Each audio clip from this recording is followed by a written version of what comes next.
Hi, my name is Ahmed. I come from the glorious country of Iraq, and I'm a born Muslim. My problem is that I practiced Islam when I was. Brother, first we request questions from the non-Muslims. Once all the questions from non-Muslims are over, inshallah we'll give you a chance. Yeah, but I'm telling you my problem only. Okay. But you said you're Ahmed and you're a born Muslim. I am born Muslim. But now are you a Muslim or not? I'm agnostic. Oh, so now you have left the religion of Islam. Yeah, I'm confused. Okay, fine. If you have left the religion of Islam, you can ask the question, brother. Okay. So my question is, how come I don't have the faith that you and the other Muslims have and some of my friends, even though I practiced Islam a lot and I even did Umrah, but I still do most of the sins that are forbidden in Islam, and I sometimes am lazy to do the prayer and the other subjects we have to do in Islam. I have read many books and about other religions and conspiracy theories and documentaries and such. I even have seen your own videos on YouTube, and there are many questions that go around my head about Allah and the Messenger and Muslims in general. And basically the most important question is, you said in one of your debates or questions that Allah is the creator and He's uncreated. But I have realized, how can the uncreated exist? And if He exists, how can we notice Him? How can we see Him or hear Him or feel Him or know of His existence if He's uncreated in our own dimension or so? That's one of the questions. Brother Ahmed said that he is a born Muslim. He comes from Iraq. He read the Quran, he read the books, but he commits many sins. He believes, maybe sometimes he's agnostic, and he's lazy for praying. Brother, before I answer your main question, if you do sins and if you're lazy for praying, that does not make you a non-Muslim. As long as you believe that praying is fard, sometimes you miss, it's a sin. It's a major sin that you sometimes don't pray, but that doesn't make you a non-Muslim. If you say praying is not required, then you're doing kufr. But if sometimes you do sin, sometimes minor sin, sometimes major sin, it is haram, it's forbidden, but that does not throw you outside the fold of Islam. There are sometimes waswasa of the shaitan asking you, you're a Muslim, but this is wrong in Islam, this is wrong. And it does deviate the person's mind. At that time, maybe your iman may be low. But these things should not make you consider that you're non-Muslim. Regarding a question that I mentioned in my speech, and you're right, that Almighty God is the creator, but He Himself is uncreated. You asked the question, how can the uncreated, how can we see the uncreated, and how it's possible? Allah subhanahu wa ta'ala is Khaliq, is the creator. And by definition, He's uncreated.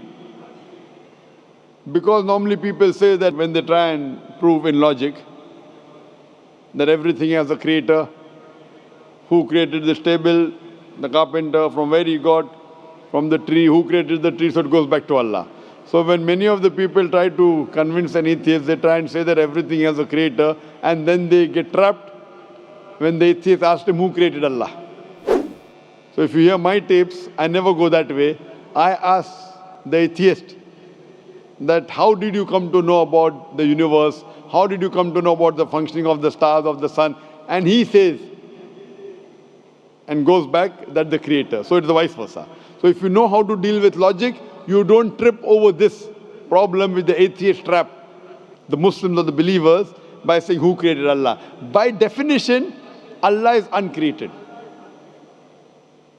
And if you ask the question, who created Allah? If you have heard my tapes, I give the reply, that suppose a person comes and says that my brother John. Yeah, I know, I saw that, I heard that's funny, but I mean, how does he exist if he's uncreated? Not that is Allah. Yeah. That's the difference between you and Allah. How does he exist? Means he was existing. He doesn't have a beginning. You and I have a beginning, that's human being. So that's the difference between us and Allah. You can't say that Allah has to be like us. If Allah is like you and me, why should we worship Him? I see, but have you heard of the phenomenon, the Big Brother? used by various orders and political agendas to control the people and such by implementing it into multiple gods, and then later on it became a monotheistic religions all over the world to make it easier for Big the Brother, people to... sorry, I've never heard of the religion Big Brother. It's not a religion. It's like a theory, an idea, basically. For What does it example, say? yes. What does this idea say? What does it say? Is that when you have a big brother, it's easier for you to live life. When you have someone watching you the whole time, understanding you the whole time, protecting you the whole time, being with you the whole time, and you can talk to him, although he never talks to you back, maybe in your dreams, do it to your mind and such, it's easier for you to live.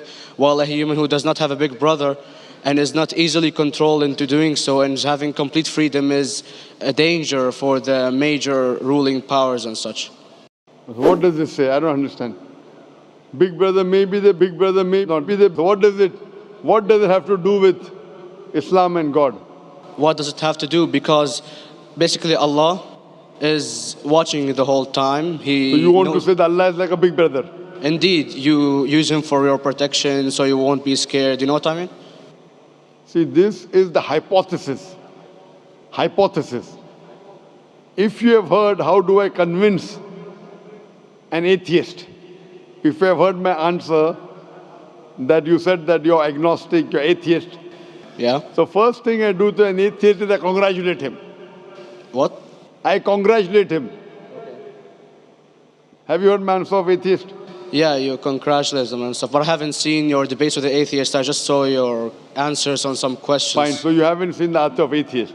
No, but I've seen your debate with David William Campbell. And that David William Campbell is not an atheist. Yeah, yeah. Now when an atheist tells me he does not believe in God like your theory of Big Brother, yeah, and if you believe in that theory, I will ask you, first thing I do to the atheist, I congratulate him. You know why? yeah, because they think and they don't follow what their parent does and such stuff like that. No. I congratulate him because he is not doing blind belief. The other people are doing blind belief. He is a Christian because father is a Christian. He is a Hindu because father is a Hindu. Most of the Muslims are Muslim because father is a Muslim. He is thinking. He says there is no God. He has said the first part of the Islamic Shahada, La ilaha. The reason I congratulate him is because he has said the first part of the Islamic Shahada, Islamic Creed, La ilaha. The only thing I have to do is illallah, which I shall do inshallah. So if you have heard my answer, an atheist becomes an atheist because he believes in science, he believes in logic. Or I ask him that if an equipment is bought in front of him, which no one in the world has ever seen, and if the question is asked, that who will be the first person who will be able to tell you the mechanism of this new equipment? What is the answer?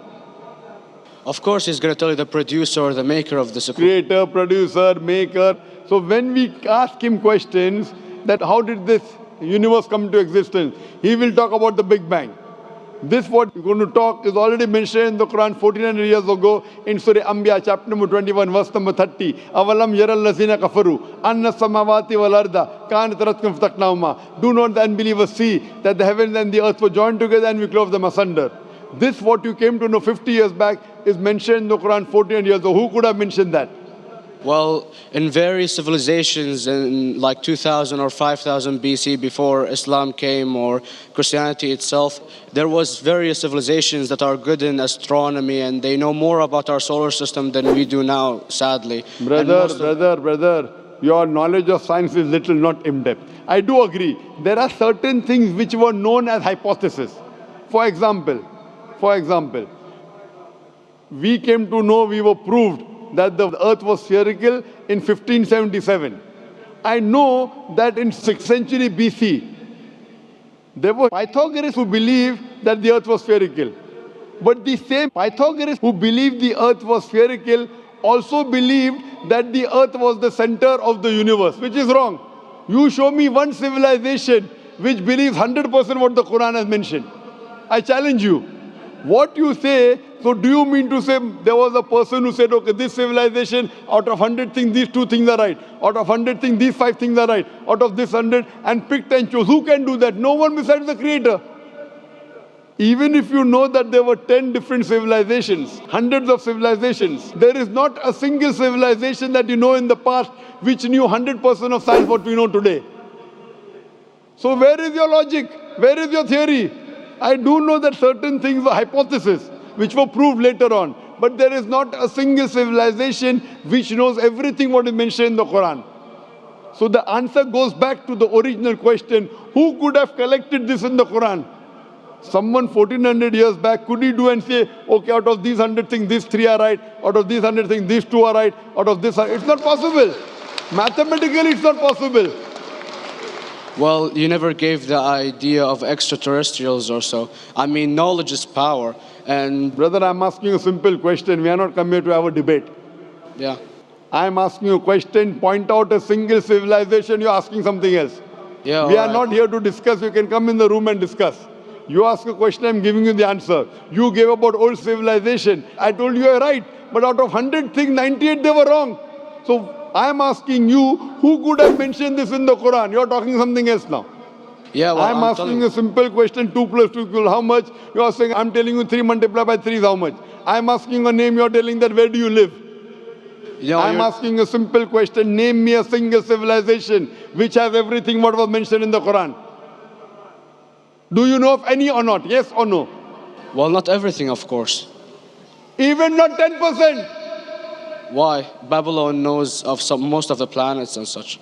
Planet is not the only thing mentioned in the Quran. There are 1,000 things mentioned in the Quran. To say what 1,000 things are mentioned in the Quran, 10% would be equal to 100 things. Did Babylonian civilization knew about 100 things mentioned in the Quran? No, because they You don't have the cannot. They knew 5 or 6 things. In percentage wise, very small. So of course. Who can be the author of the Quran besides the creator to know what is right, what is wrong? Today science has established the hypothesis mentioned by Babylonian so many centuries back is today proven. So these were hypotheses in the past, which out of them many have been rejected, some have been accepted. So to collect all which is 100% correct has to be from the creator and no one else. Hope that answers the question.